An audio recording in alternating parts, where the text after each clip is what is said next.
Hello everyone, welcome to my YouTube channel Kiran Shiv cutting and stitching. यहाँ पर आज हम सिंपल ब्लाउज़ की कटिंग करेंगे 4 टक्स के साथ। तो देखिए, सबसे पहले तो हम यहाँ पर लेंथ लेंगे और यहाँ पर जो बिगनर्स हैं उनके लिए स्पेशली ये ब्लाउज़ कटिंग, और इसी तरीके से नाप लेकर आप कपड़े पर भी कटिंग कर सकते हैं। तो यहाँ पर मैंने सिंगल पेपर लिया है और लंबाई में यहाँ पे 15 इंच रखा है, क्योंकि 14 इंच पर ब्लाउज़ को तैयार करना है। और ये बैक साइड के लिए पल्ले को हम ले रहे हैं। फ्रंट में हुक आई होगा, तो शोल्डर यहाँ पे डीप नेक के हिसाब से मैंने 5.5 पर निशान लगाया है। उसके बाद ये आर्म होल वाली लाइन को 6 इंच पर ले रहे हैं। आप चाहें तो यहीं पर 5.75 पर ले सकते हैं, इससे कोई ज़्यादा फ़र्क नहीं पड़ता है। यदि आपको जो भी चेस्ट बनाना हो उसका 4 पार्ट करेंगे। आप 34 पे बना रहे हैं तो 4 पार्ट आएगा 8.5, और यहीं पे 35 इंच का चेस्ट है तो वहीं पे 0.5 इंच और जोड़ देंगे। तो देखिए 1.5 इंच का मार्जिन रखे हैं। कमर यहाँ पर जो भी है तो 28, तो उसका 4 पार्ट करेंगे। आपका जो भी हो उसके हिसाब से लें। फिर 1 इंच की प्लेट लें और 1.5 इंच का मार्जिन।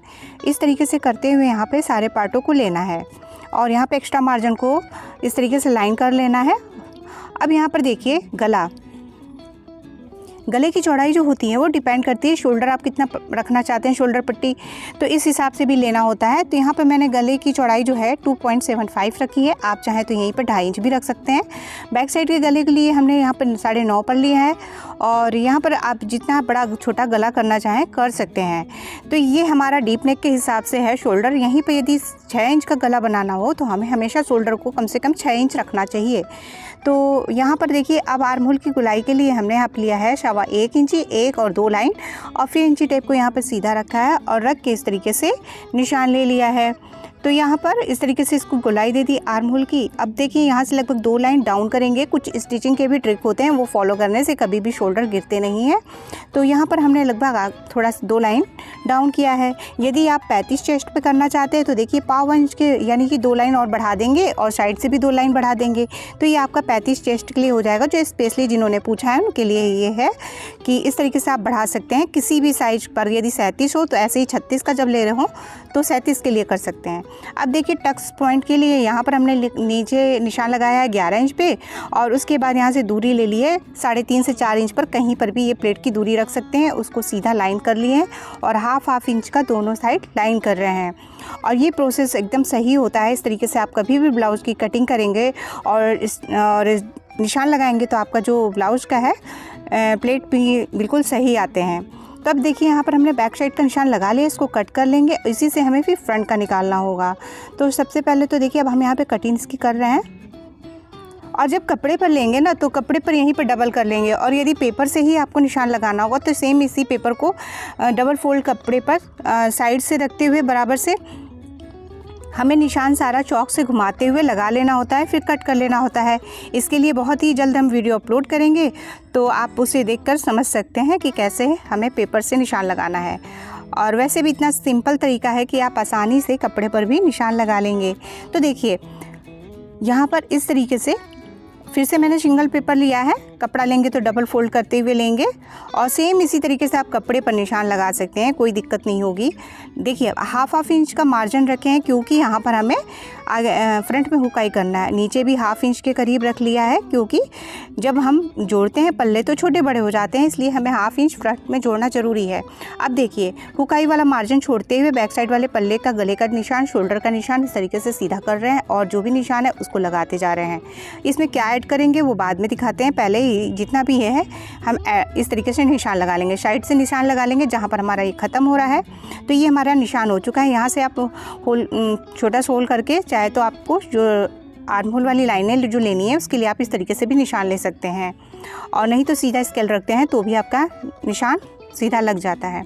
अब हमने यहाँ पे चौकोर बॉक्स बना लिया। अब देखिए, यहाँ पर हम लगभग हाफ इंच और बढ़ा दे रहे हैं, क्योंकि जब प्लेटें पड़ती हैं ना तो जो फ्रंट वाला पार्ट होता है ना तो थोड़ा छोटा हो जाता है। यदि 1 इंच और 1.5 इंच का मार्जिन ले रहे हैं तो इस तरीके से फ्रंट में प्लेटों के लिए सिंपल ब्लाउज के लिए ज़रूर ऐड कर लें, क्योंकि ये थोड़ा सा आगे से भी कम होता है, तो इस वजह से। अब देखिए हाफ इंच के करीब यहाँ पर एक निशान लगाया है और इस निशान के पास से ही हम इस तरीके से आराम से कर्व को घुमा दे रहे हैं। बस इतना ही हमें घुमाना है, ना जिससे ज़्यादा ना कम। यदि ज़्यादा कर देंगे तो खिंचाव आ सकता है। और यहाँ पर देखिए गला है, यहाँ पर आप 6 लीजिए, 6.5 लीजिए। मैंने यहाँ पे लिया है 6.5 पर, और आप थोड़ा सा और बड़ा पहनना चाहें तो 7 पर भी ले सकते हैं। तो मैंने यहाँ पे 6.5 पर लिया है, उसकी गुलाई दे रहे हैं इस तरीके से। आप यदि कोई गला बनाना चाहते हैं उसका शेप भी दे सकते हैं। देखिए अब यहाँ पर हम जो है 1.5 इंच की जो फिटिंग वाली लाइन है उसको भी खींच दे रहे हैं। और नीचे जो भी था कमर पे नाप सारा सेम वही था, और इससे ज़्यादा बड़े साइज़ के बनाएंगे तो कमर पे हमारा नाप भी बदल जाता है, क्योंकि प्लेटें भी ज़्यादा चौड़ी पड़ती हैं। देखिए शोल्डर लाइन से हमें टक्स पॉइंट निकालना है, तो 34 चेस्ट के लिए टक्स पॉइंट जो है हम यहाँ निकाल रहे हैं 10 इंच पर। ये हमारा 9.5 से लेके कभी कभी ये 10.25 इंच पर भी आता है 34 चेस्ट पर। यदि हाइट किसी की लंबी है तो आती है। अब देखिए दूरी में देखिए यहाँ पर ले रहे हैं 3.5 इंच पर, क्योंकि चेस्ट का 10वां हिस्सा जो होता है वो 3.4 आता है, तो उसी के हिसाब से यहाँ पे 3.4 से 5 इंच पर आप ले सकते हैं, तो 3.5 इंच। और या आप यहाँ पर 4 में 2 लाइन तक कम पर भी निशान लगा सकते हैं, आपका परफेक्ट आएगा। और ये हमारा इस तरीके से निशान 32 चेस्ट के लिए भी लगेगा। तो अब देखिए यहाँ पर हमने हाफ इंच लिया है। आप चाहें तो यहीं पर 0.75 इंच नीचे प्लेटों की चौड़ाई बढ़ा सकते हैं, तो नीचे से भी बढ़ाना होगा कमर के पास। अब देखिए यहाँ से किस तरीके से इंची टेप को घुमा के पॉइंट पर रखें हैं और 2-2 इंच का गैप रखना है। सेम इसी तरीके से इसी एंगल में इंची टेप को घुमाना है और हर एक पॉइंट को 2 इंच पर लेना है, क्योंकि हमारा जो सेंटर पॉइंट आता है वो इन प्लेटों के बीच में आता है, तो वो मेन टक्स होता है कि वो पॉइंट होता है हमारा। अब देखिए नीचे ऊपर से हमने 7 इंच पे लिया है, वही निशान आप चाहें तो नीचे से भी 3.5 इंच ऊपर ले सकते हैं। अब उस निशान को हमने वहाँ मिला दिया। सेकंड वाले जो निशान था उसे हम देखिए इस तरीके से मिला रहे हैं, तो सब में 2-2 इंच का गैप है, और इंची टेप को जैसे घुमाए थे बस वैसे ही घुमा के रखना है, तभी हमारे प्लेटों के निशान परफेक्ट निकलते हैं। और निशान भी हमेशा परफेक्ट लगाना चाहिए, तभी हमारी फिटिंग भी अच्छी आती है। देखिए 1.5 इंच ऊपर, फर्स्ट प्लेट से 1.5 इंच ऊपर एक पॉइंट लिए थे, उसी के सीध में हमने यहाँ पे 2.5 इंच की एक प्लेट की लंबाई रखी है, जो कि 1.25 इंच पर हाफ इंच हो गया। तो 3 प्लेटें जो है हाफ इंच की होती हैं टोटल, और नीचे वाली जो प्लेट है वो आपकी 1 इंच से ज़्यादा भी हो सकती है बड़े साइज़ों में। अब देखिए ये जो हमारा पूरा कटिंग है ये हो चुका है। सॉरी, थोड़ा सा वीडियो यहाँ पर बंद हो गया था तो नहीं शूट हुआ है।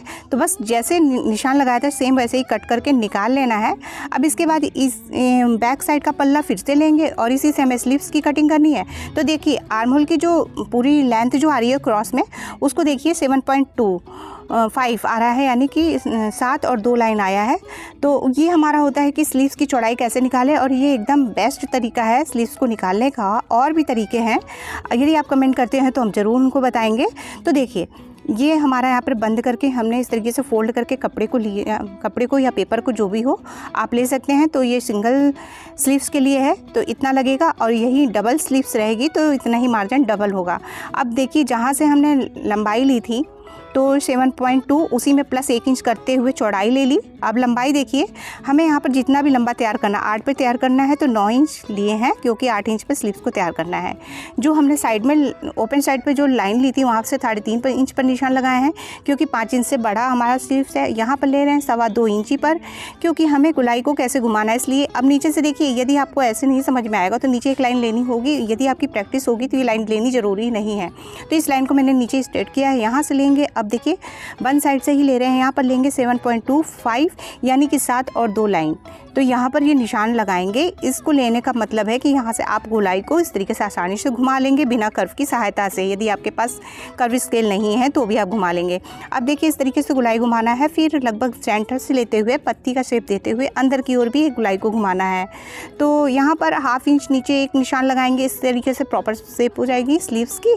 और यहाँ पर नीचे की ओर आएंगे और यहाँ पर बाजू की गोलाई जो भी हो 10 हो 11 हो तो उसका हाफ करते हुए लेंगे। यहाँ पर हमारी 9.5 इंच पर गोलाई थी तो हमने ले लिया उसी का हाफ, और इसमें 1.5 इंच का मार्जिन करते हुए यहाँ पर हम मार्जिन वाला निशान लगा दे रहे हैं। तो ये है, इस तरीके से निशान लगा के आप आसानी से स्लीव्स की भी कटिंग कर लेंगे।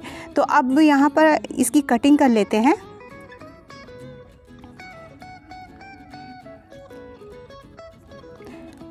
और यहाँ पर देखिए इस तरीके से जो भी शेप जिस तरीके से कट किया है तो पहले बाहर वाला कट करेंगे, इसके बाद ओपन करते हुए हमें आगे वाली जो गोलाई है इसकी कटिंग करनी है।